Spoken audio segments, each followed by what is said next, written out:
You've got questions, we've got answers. Welcome to the Therapist Question Box, where trauma-trained therapists tackle real questions from real people.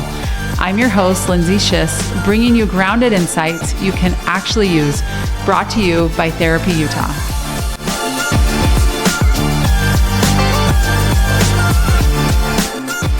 Welcome back to another episode of the Therapist Question Box. We are here to answer your mental health questions, whether you're asking for yourself or you're asking for a friend. We want to be here as a resource to help you move through some of these mental health questions and challenges that we all face.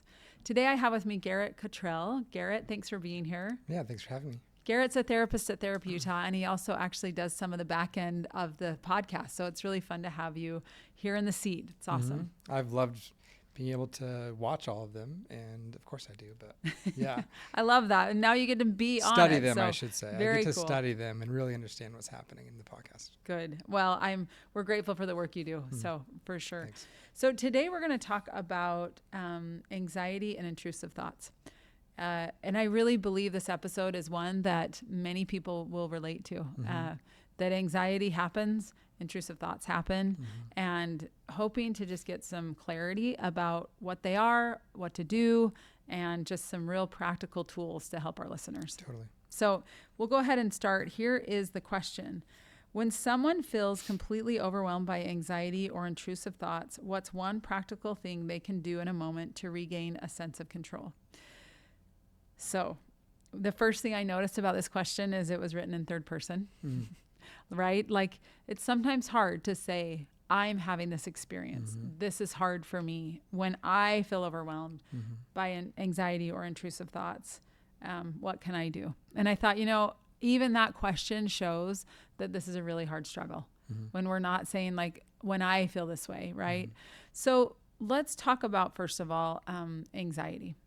Let's just define, and it doesn't have to be textbook definition, but Sure. What would you say anxiety is? Yeah. So, when I explain it or talk about it with a client, especially a teenager or someone, we know that they've experienced it, right? And so it's more about referring to those examples that they have from their life and putting a name to something. There's so many, that word can be hijacked. For sure. Anxiety. Right. Or I have anxiety, or we hear it all the time. Right. And it means a lot of different things. And so if I were to imagine describing it to like a teenage client or an adult client as well, but I would refer to some examples from their life and sorry, that's really distracting. The background noise. Thank you for calling out. But we'll work through it. We're going to work through the anxiety to just sort it out and separate. There's some construction going on to the side of us. And I just appreciate you calling it out, because I was trying really hard not to laugh, because I'm like, this sounds like a giant swarm of bees. So yes. Okay. Now that we're through that, but it might be coming back. The bees might be coming back. Right. So keep going. Well, it's like they're paid actors, right? That's right. Because we've got to call it out. And we've got to identify it so that we can separate from it and make sense That's of it. right. You can actually give an example as we go. Yeah. And so if I were to describe it, I think in simplest terms, it is energy. Anxiety is energy, and it can often be like excessive in the way that it's showing up. But it's usually tied to something that we either need to get done or need to do or want to do or want to avoid or make something not happen. And so there's usually somewhere to direct the bulk of that anxiety to. And then we look at the excess that we need to process, or we can sometimes step back from all of that energy that's uncomfortable and go more into avoidance. And so I kind of see it as those three categories oftentimes as I'm describing it. A lot of it we can harness to work for us and to be kind of the fuel that we need. And then there's oftentimes a leftover quantity that's typically what we refer to as anxiety. Mm-hmm. And that's the part that we need to figure out a way to process and work through. And then the third category would be finding ourselves in more of an avoidant state of it's just too uncomfortable, it's too much. And so it's going to direct my actions or behavior over this way, and I just kind of avoid things. And so that part that we would define as anxiety, maybe the excess or the I like that idea of excess energy. Yeah. I like that. Yeah. Because we all use the term, right? Mm-hmm. And so I think it's just important to put it into real words. When like, this is what I mean when I'm talking about it. Yeah. And so a lot of the tools that we'll identify are going to recognize that energy and that discomfort. And it's typically physical. And how anxiety shows up, it's a physical thing. And it's putting that energy into something. And we start by identifying it, recognizing it, that it's there, and then doing something with it. And that's where the tools come into place. Okay. So identify and recognize. I think that's one of the biggest things, is just awareness. There's something going on. Mm-hmm. I feel it in my body. I can notice my stomach's in knots. I feel pressure in my chest. My shoulders are into my ears. Mm-hmm. Something is going on, right? Yeah. And so with that anxiety often comes some intrusive thoughts. Mm-hmm. So let's talk about that. Why do intrusive thoughts feel so powerful and so real? Yeah. So an intrusive thought, I guess first to define it, again, kind of my definition. Mm-hmm. An intrusive thought, I think it's best defined by examples. Yeah. Those thoughts that just pop into our head of doing something like stepping off the curb, or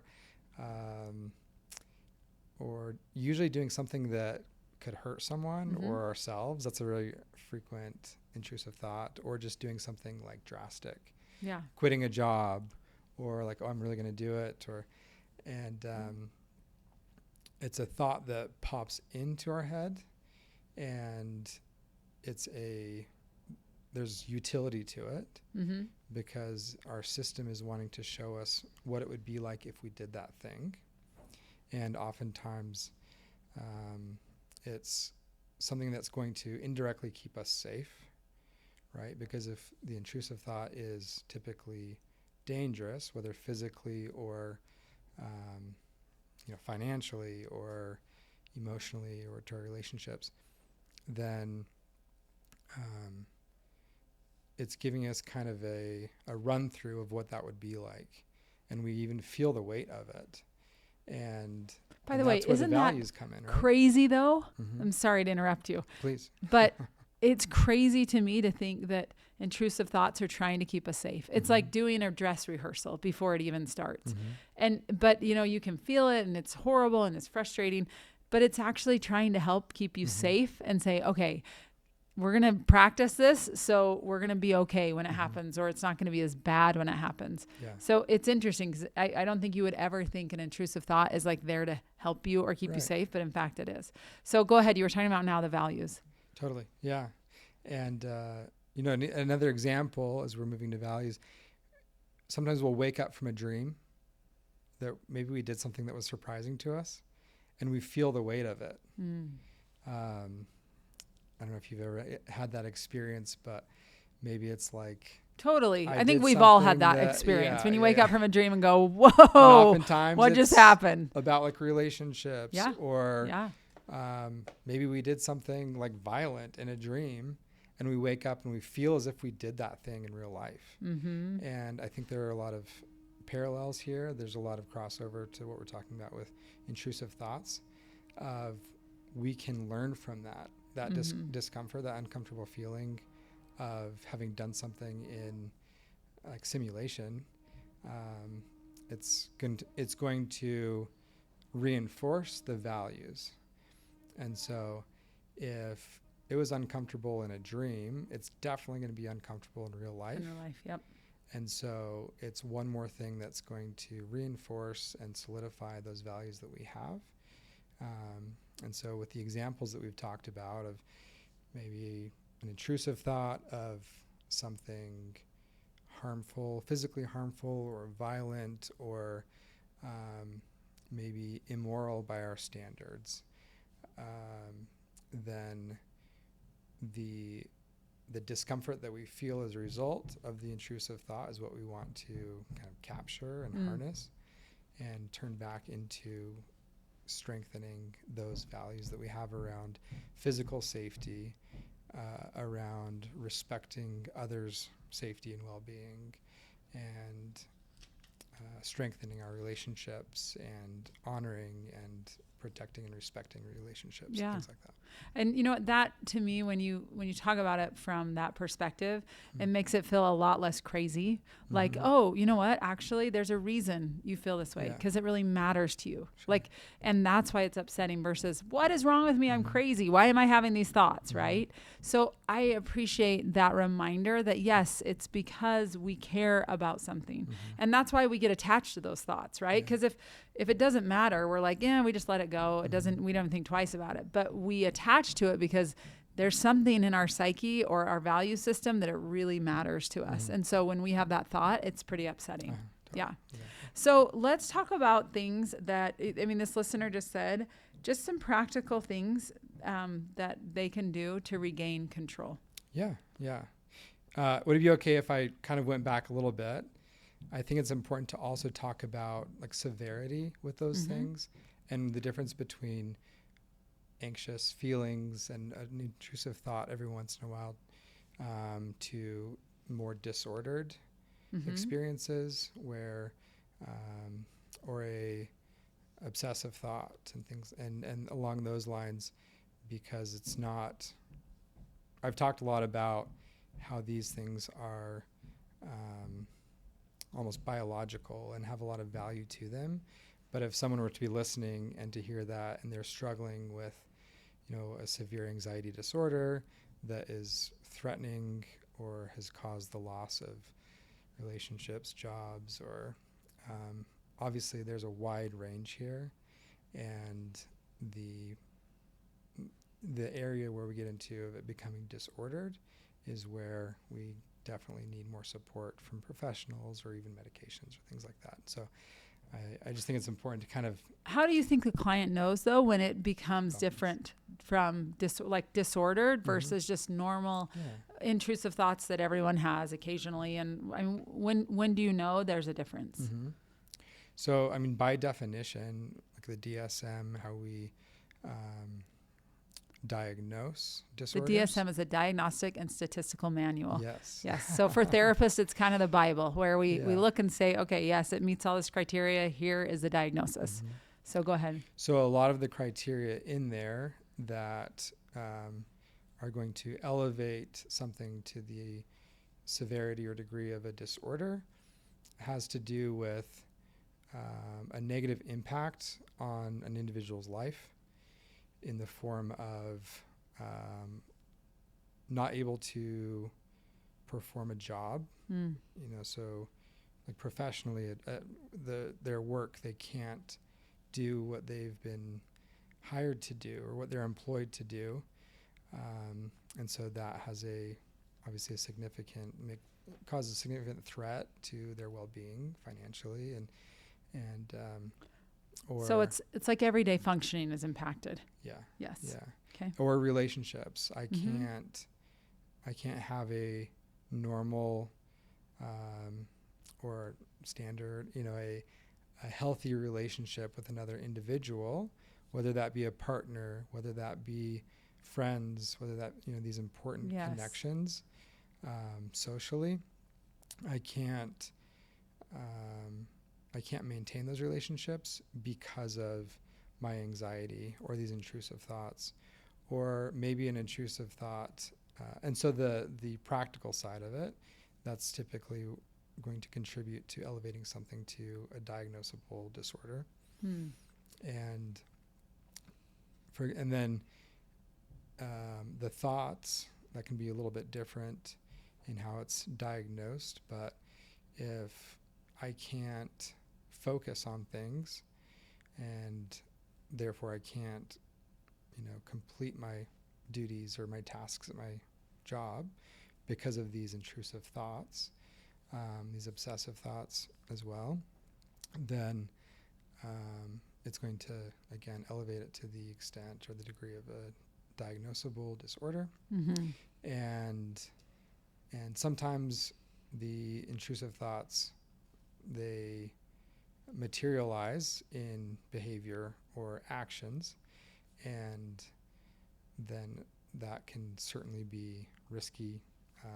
It can incorporate a lot of harm and risk in someone's life, and have a significant impact on their well-being and safety. And then that's certainly going to be diagnosable as well. Okay. So when it impacts everyday life, when it's severe enough that it has impacted relationships and everyday functioning, that's when we know, okay, we maybe need to go to another step. But when we're just looking for, everyday anxiety that people are having, that our listener is saying, I just wish I had some tools in my tool belt. I think the problem is when we feel anxious, we don't often have access to those tools, meaning our brain is offline. We're feeling all flooded and anxious, right? We feel in our bodies, our heads are spinning. And so it's not like we're all of a sudden like, oh, here's what I need to do. I'm going to deep breathe. I'm going to do this exercise, because our brains are offline. So what do we do if our brains are offline? Well, first of all, how do we actually utilize a tool when we're not functioning well? I mean, that's why people show up poorly. It's because it's not like they're like, okay, let me go pick from this shelf of tools. That's the one I need. I'm going to go ahead and go on a walk. Right? So I'm curious your thoughts on that. Yeah. So first off, I have a list of 6 tools in front of me, and I can think of 3 of them that I've used probably in the past 3 or 4 days. Okay. And so I want you to share those ones with us, though. Those are the ones I want to hear. Of course. Yeah. And so it's a matter of doing the thing, and that's like a core component of each of these tools is just kind of doing the thing. Doing it, yeah. And but taking a step back, getting to that point of how can I pick out a tool when I'm flooded or I'm just overwhelmed, right? I can't, I don't want to get out of bed. I don't want to do the dishes. I don't want to do a simple thing. Like, now is not the time to get into some deep mental health work. Right. But they're just things that we can do walking down a hallway. They're things that we can do in between while we're listening to someone else on the other end of an intense conversation. They're just things that we can do. There are a lot of things that we can do without other people even noticing. Yeah. Amen. Trying to hide a bit. To that, yes. Yeah. But I agree. It's doing some of those things when we're not dysregulated. I think for me, I will practice. So I feel like I've been in anxiety. I don't feel like I have been. I've had anxiety a lot in my life. It's better than it's ever been because I've changed my relationship with anxiety. I used to push it away and try to do anything to avoid it. And now when I feel anxious, I try to get curious. I sit in it. I write about it. I talk out loud. I do some things that really help me to get through it. But what I've learned is when I do those things when I'm not anxious, then I know what to do when I am anxious, right? So I think when you have some of those muscles developed, then when you're in a state of dysregulation and everything's heightened and you feel all these things in your body because you have anxiety, you do have a tool to choose from because you've used it. Yeah, exactly. Right? Yeah. And it becomes that really basic connection of this thing makes me feel better. And right now I'm not feeling good and I want to feel better. Yep. So what do I do to feel better? Yep. And then it's just automatic. Yep. And so I think that's kind of the hopeful part, is that these tools can become automatic. But just like you're saying, how do we get to that point and start it? And it's what we do when we are regulated, and a little bit of that work that we can do of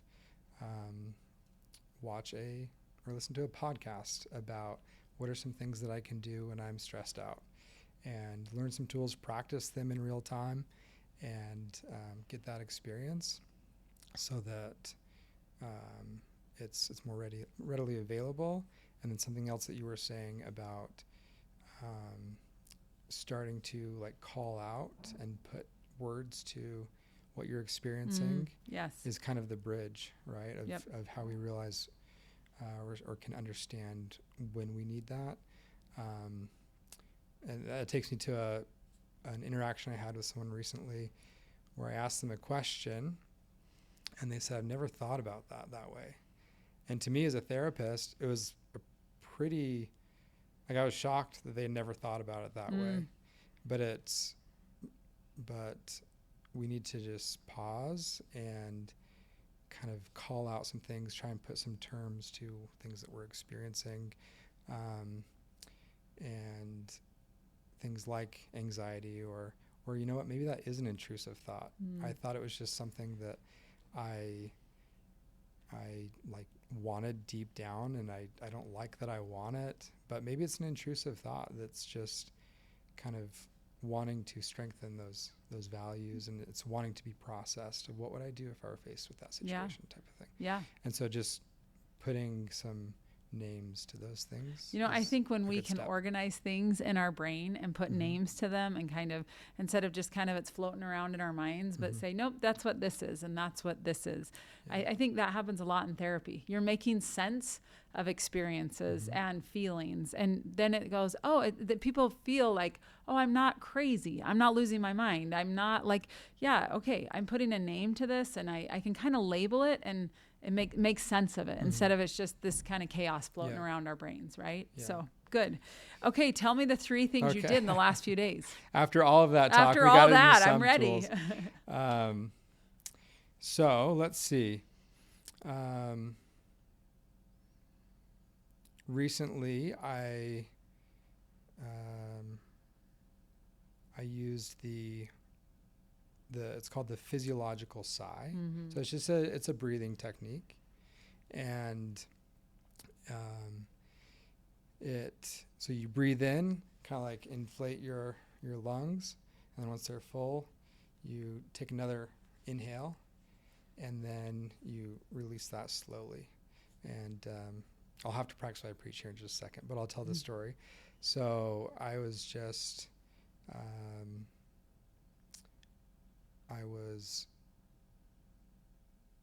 how do I edit this story? I was I got some kind of stressful information, and I was in a situation that I had to address it and process it and kind of get back to a grounded state, and right in the moment. Yeah. Okay. Yeah. And, fun times. Right? Yeah. Yeah. That I use some pretty soft, nice words around things that we've all experienced before. Just being stressed and having to process some of that, and to get back to the point that I was able to show up how I wanted to.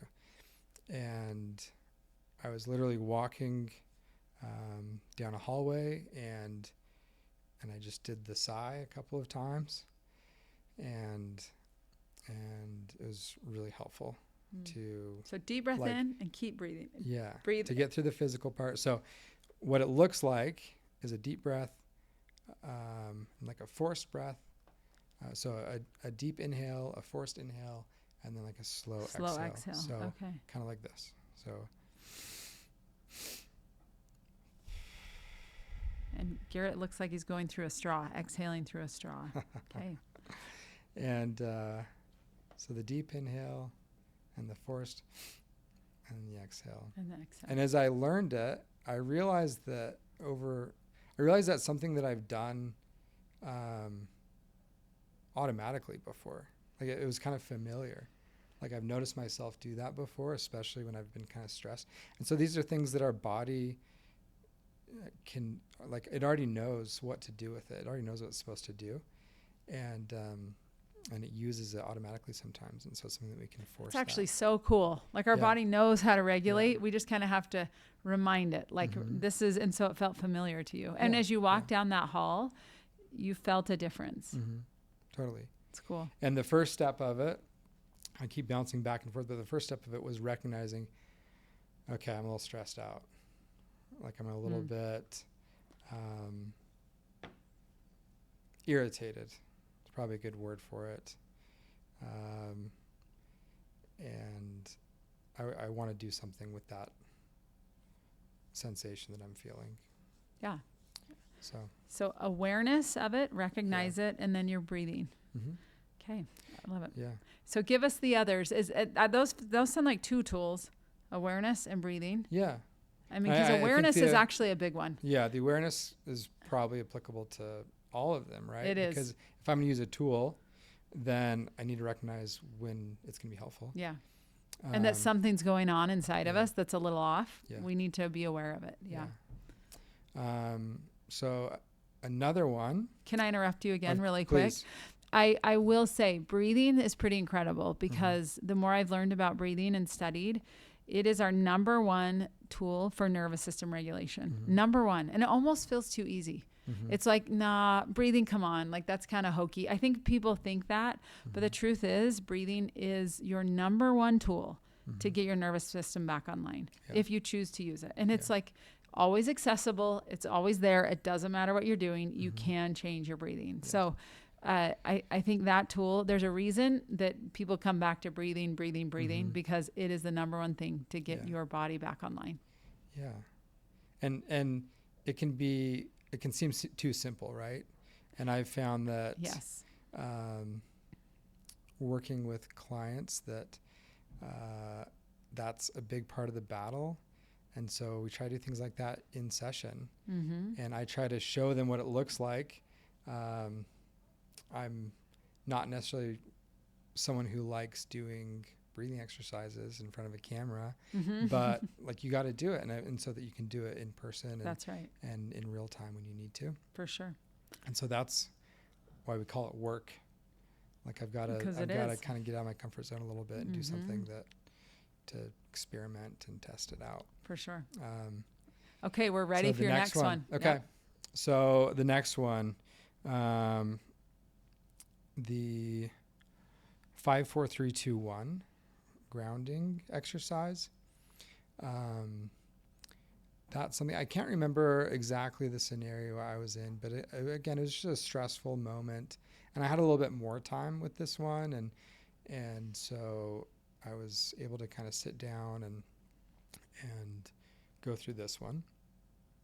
And again, the first step is awareness. So recognizing like, oh man, this is kind of stressful. I was just waiting for some news, and it felt like, a day felt like a week while I was waiting for this thing. I was like, I don't know if I can wait another day. And so I just recognized that this is stressful, and it's uncomfortable, and that those sensations often come out in ways, at least for me, that I don't like. Being short with my family, or being right, and we're not doing the activities that are important to me, or and so that's the awareness part.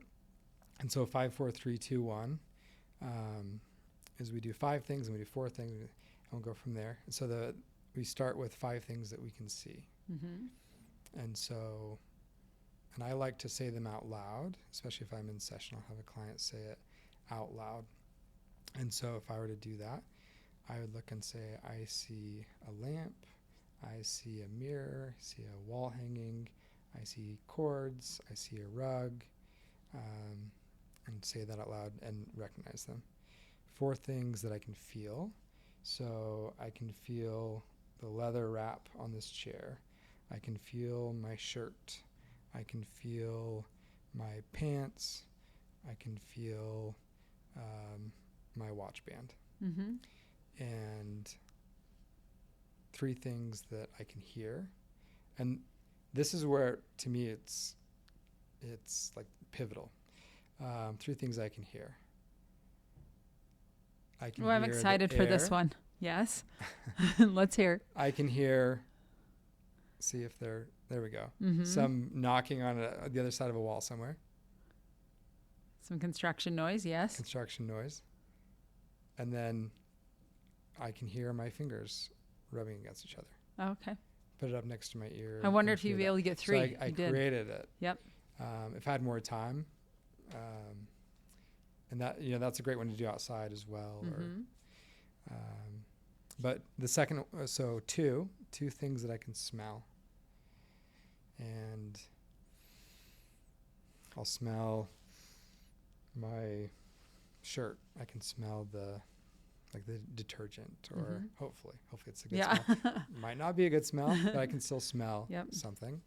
And then some probably hand soap that I can still smell in my hands. And one thing you can taste.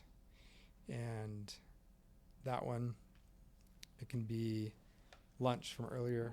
It can be gum. I can put something in my mouth to intentionally taste. It can be dry mouth, as gross as that might sound.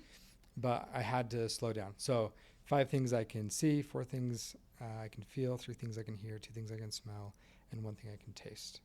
And even if we have to fabricate that and find something that we can smell, like you did, you had to put your fingers by your make ears a sound so you could I can hear it.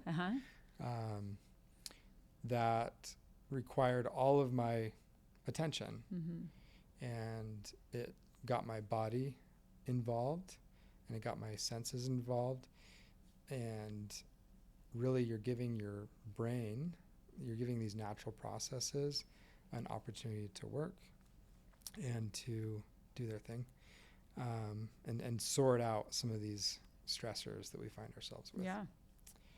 I love 5, 4, 3, 2, 1. I think that's a great practical tool that you can use to get you centered back in the now, the here and now. Good. Yeah. So good. And so I would say if someone's listening, stop and do that. Right? Do 5, 4, 3, 2, 1 and just try it. Because we often think that thing's not for me, but 5, 4, 3, 2, 1, I use it. It's something that I believe everyone will benefit from. Yeah.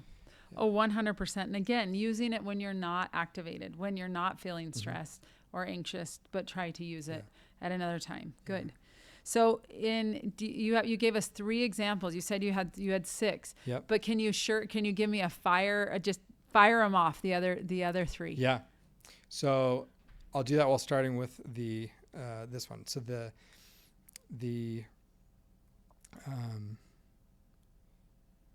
and they all have, you asked me to fire it off. They all have the awareness part, right? And so the awareness, if that's all we can do, is a tool in and of itself. And so if I'm kind of nervous in a situation, I'm nervous, recognize I'm nervous. Where am I feeling that? Maybe my leg's been kind of shaking or jittery. Maybe my hands are a little bit jittery, but I pay attention to that.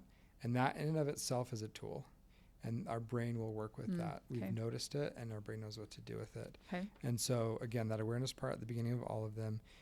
Next tool, a cold water reset.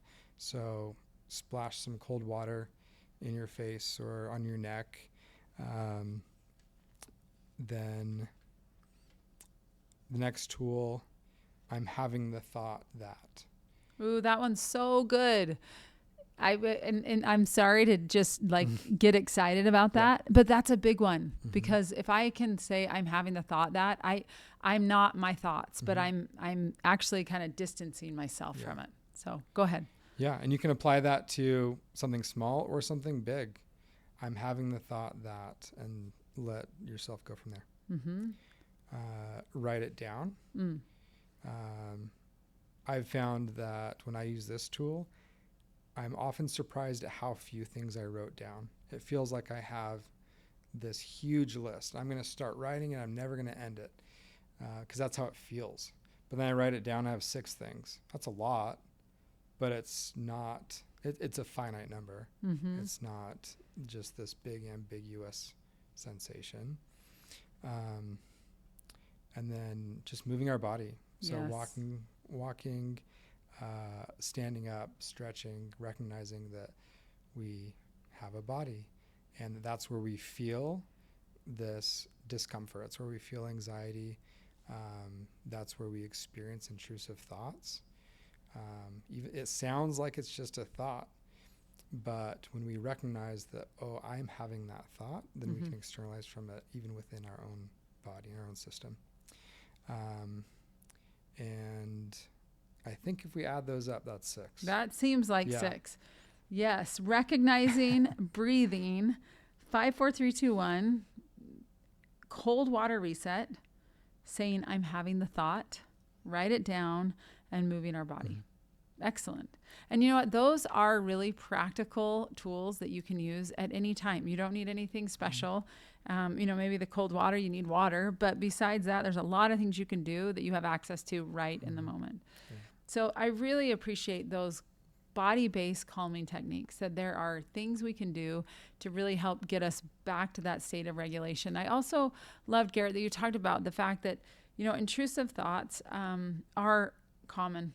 And they're not predictive of behavior. Like, just because we have a thought that's upsetting to us, it's actually probably aligned with it's saying this is something that really matters to you. So we're having a thought that is counter to what really matters to you. And so awareness of that. And it doesn't mean we're weird or crazy. It just means we're having an intrusive thought. Like everybody does, right? And then I love that you talked about recognizing, when anxiety does become a problem, when it limits everyday functioning, activities, work, things like that, then we've got to do something a little different. But these are for kind of those everyday events that are happening in our lives and how we can kind of get our nervous system back online. Yeah. Excellent.